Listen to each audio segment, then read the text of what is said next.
What's going on, everybody? It's your boy CJ the Barber Prodigy. I'm about to bring to you guys this dope tutorial today on one of the trendiest haircuts that I see out now. The high curls on top with the tight fade on the sides. I'm gonna show you guys how I do it. All right, let's get to it. All right, so first we start out by combing the area where we're going to be cutting, and then we go in and start to make our bald line. And you're just going to go from the same visual focal point on each side. For me, it's where the box and the C curve meet, because he asked for a medium fade. So right there around that middle area between the box and the C curve is where you want to start balding out the hair. And guys, don't take too long on this part. Your line doesn't have to be perfect, so because it's gonna, if you detail it out well, you won't even see where the line was to begin with. As long as you start from your same focal points and connect them in the middle, you're going to get the desired results anyway. So, but do a good job balding out the hair, because in most cases you will not be able to use a shaver on ethnic hair. It will cause the skin to rash or bump up due to those ingrown hairs. So definitely try to do the best job you can with the trimmer, getting those hairs out of there. All right, so now we're gonna take our clippers and go in with the guard fully open up at about 1/2 inch and start going around the whole head. Say at about 1/2 inch higher. And the clippers that I'm using for this video are my StyleCraft Protégés. So I highly recommend these. They're very easy to use. They feel comfortable in the hand, and they're just about, honestly, in my opinion, they're even better than the Magic Clips. So I'm gonna continue doing that line, that 1/2 inch line. All right, now we're gonna close it about halfway and start going around that line again. And as you see on his skin, it's already almost taken out the bottom line completely. But wherever it doesn't take out the bottom line as well, you'll go ahead and click it up about 1 or 2 more notches, and it'll take the bottom line out. So as you can see, I'm kind of alternating between having my cutting blade halfway open and 2 clicks down closer to all the way closed. And you'll get used to the feel of it, as far as knowing where you are in the fade and where you need to have the guard open. Where you need to have the cutting blade open to. And now I'm gonna switch to my 0 guard, which is the only guard that I'm gonna use for this fade. First, I start by combing out the hair. I'm sorry, the camera was going a little crazy right there. Because I'm gonna take my 0 guard and I'm gonna go up with it all the way with it open and down with it closed. Up with it open, down with it closed. And I'm gonna do this the whole time until I get the fade as smooth and as blurry as I want it to be. So first I went all the way down with it.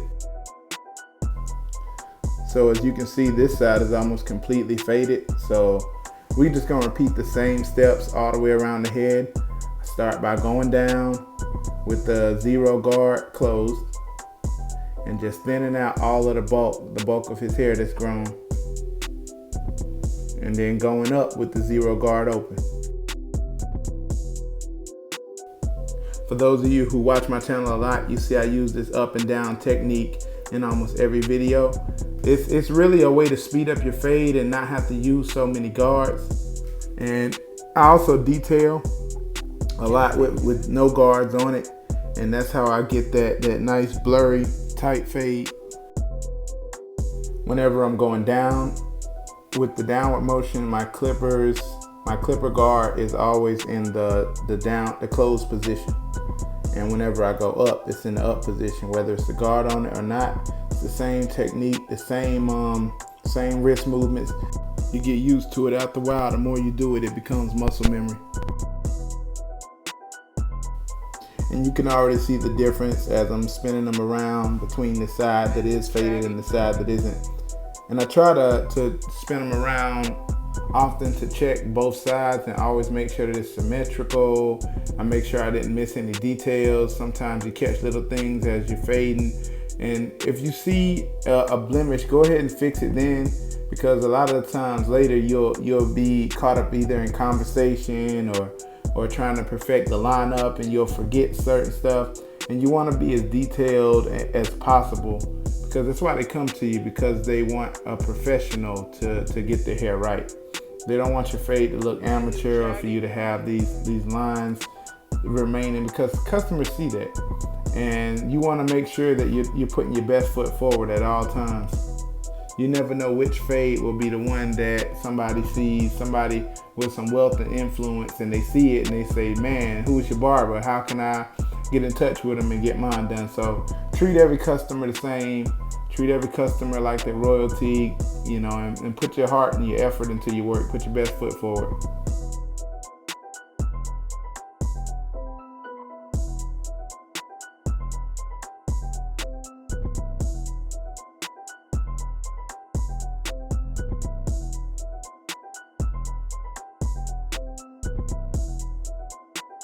All right, so as you can see, he's faded all around. So I'm gonna start dusting them off and preparing to get that lineup done. I'm spraying with my hose spray, which has got to be glued, and dry it with my dryer. And you wanna comb out, I know the video skipped, but you wanna comb out that line too while it's drying, and make sure that you are getting all of the hair smoothed out. And so right now, you see me taking my StyleCraft Protégé trimmers, going in and creating the original line. Now, as you can see, it's already crispy. It already has a little bit of an ash line, man. You just trust the process. You don't really have to dig into their skin to get that crispy line. I'm just lightly tapping, and it's already coming out crispy. And I'll repeat the same thing on both sides. You always start from the middle of your line and go outward to whatever direction. For me, I'm right-handed, so I naturally go toward the right side first.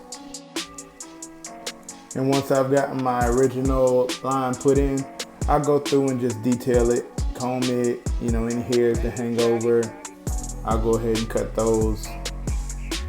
I don't use razors on children by default unless the parent gives consent and I know that the child will sit perfectly still. You know, that's something I have to feel comfortable with. The parent did request enhancement on their line where they're thinning at. So I'm gonna go ahead and get them sprayed up real quick. And again, I always try to keep this natural. You never wanna spray it so bad that people can tell that their whole line is painted. Also, enhancing children's cuts is not a default for me as well. I highly recommend consulting with the parent before you spray anything on the child's head. Even your hose sprays, alcohols, all of that. You never know what a child is allergic to, so definitely ask the parent first. But I mean, if you're doing this cut on an adult, it's kind of standard procedure. You just, you know, same. But I do recommend the same thing. Just ask them what they feel comfortable with. All right, and after I've sprayed it with the enhancement, you see I go over the line for a third time. And like I said earlier, I don't use razors on children. So in order to make sure that that line is sharp, I am going to lightly detail it one more time after I spray it with the enhancement. And as you can see, we got a real natural looking line. We got a little ash line going there as well. All right, that's it. Let's check out the end results. Man, this is definitely a cut that I love doing. It's simple, it's fun. It kind of reminds me of that 90s Simpsons Sideshow Bob haircut. So guys, let me know what you think in the comments below. I'm looking forward to this video, and subscribe to the channel and hit that notification bell so that you can be updated as soon as new content posts. Again, I'm looking forward to chopping it up with you guys, and stay up, be blessed.